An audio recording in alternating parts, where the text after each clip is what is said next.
Don't like the amount offered? Then take nothing and like it. My wife, F31, and I, M33, like many other Americans, are beleaguered under the for-profit medical insurance industry.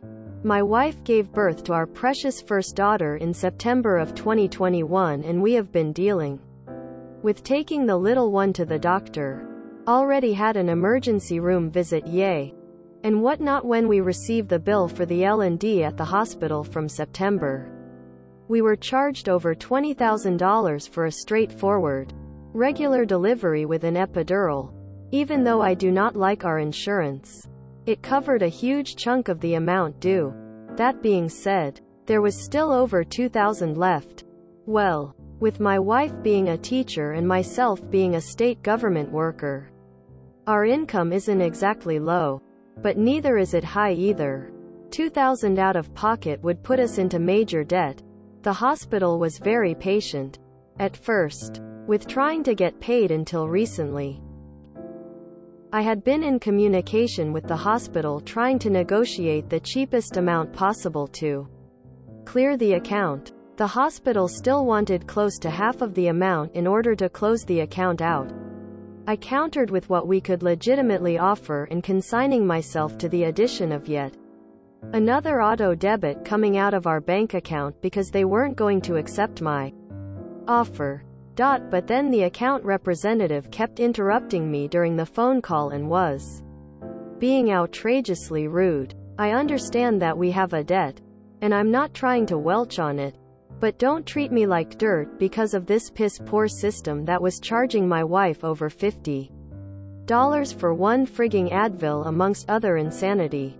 The account representative continued being nasty during the call and derisively suggested maybe I should go to the financial assistance program, so I did.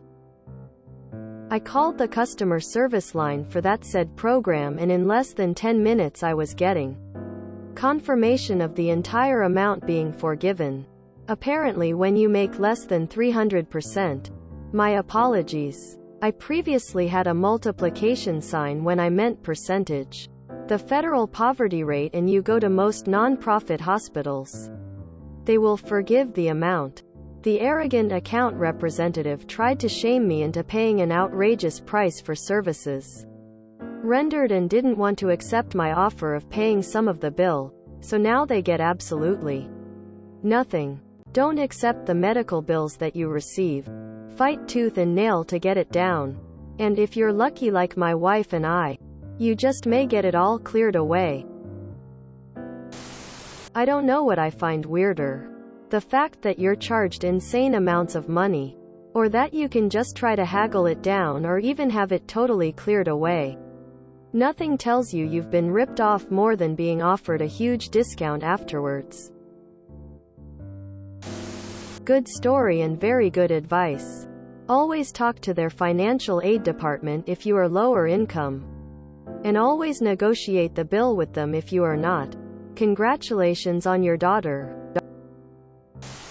Always go to the financial services department with hospital bills.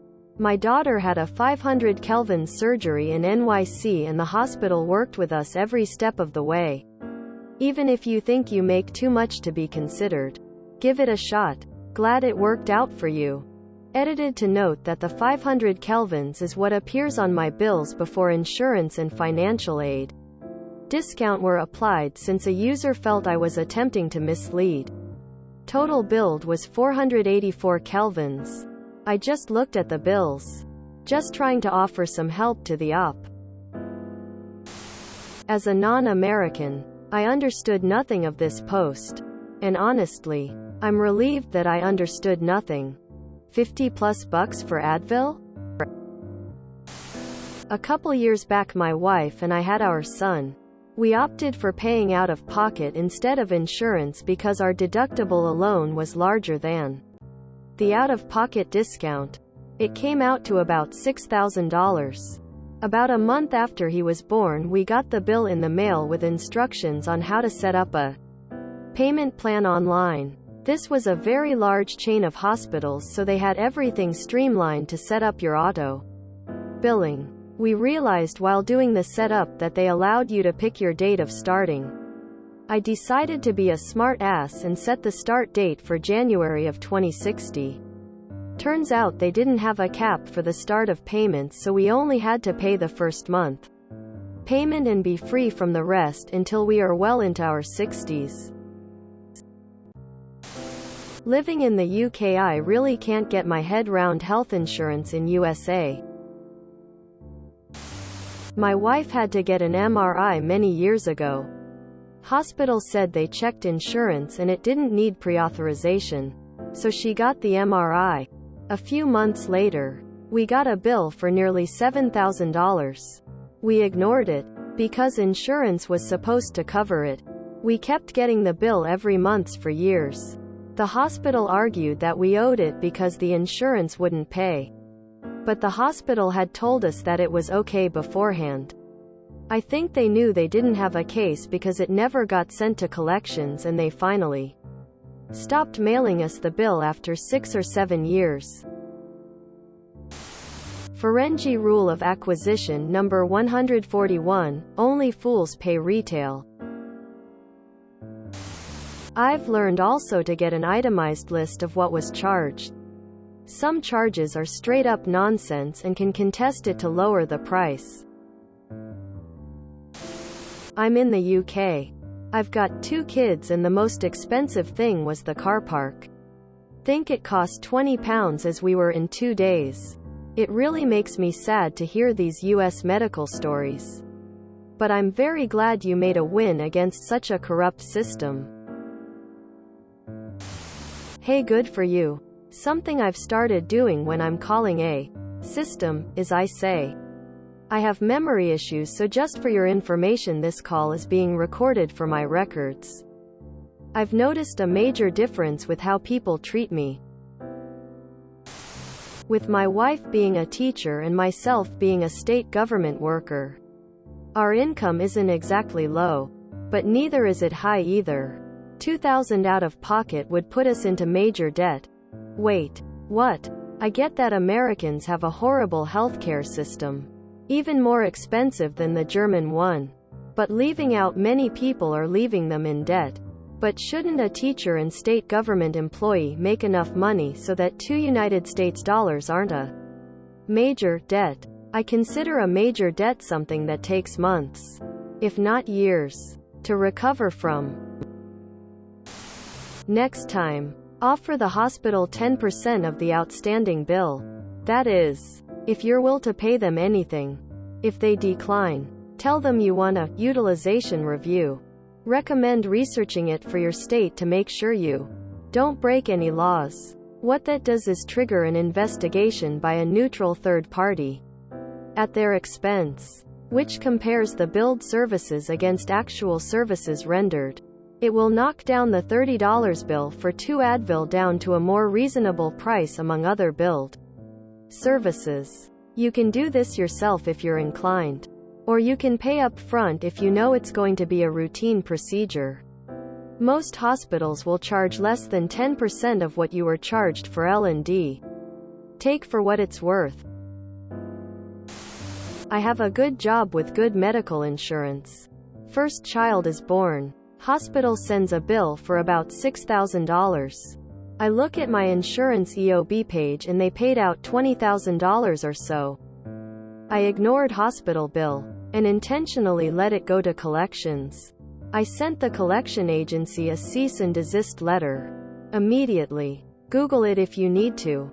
Never heard about this bill ever again. Credit report is also spotless. Source. I am a professional debt collector for the last 10 years.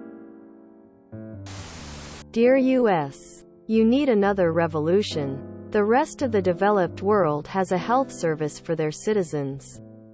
The US has a health industry and the people are merely cash cows to be milked.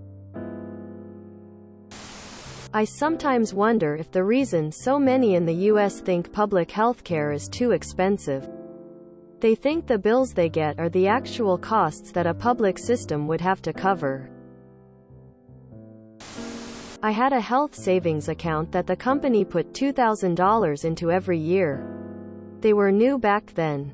So I got them to accept 24 monthly payments for our portion of my wife's hospital stay, which put it just under the amount that the company HSA contributed per month. I interviewed for a job doing collections on the debt of deceased people. They claimed they did it very thoughtfully. So please don't think I'm evil. But my point is that they said, beneficiaries aren't responsible for their loved one's debt. But we try to get them to use the deceased's assets to pay the debt, by not telling them they don't have to. Quote. I took a different job instead. A non-evil one. Hospital bills are like prices at a flea market, only full price for the rich who don't realize it. Excellent advice. I don't have prescription coverage and am on many very expensive medications. I've learned that most pharmaceutical companies have assistance programs you can apply for. I now get my expensive medications for free, which in turn saves me from about $1,365 in prescription costs each month and prevents me from being homeless or starving. If you enjoyed this video, please check out our playlists full of similar content. Epic Haircast is like doom scrolling for your ears. Please like, share, and subscribe.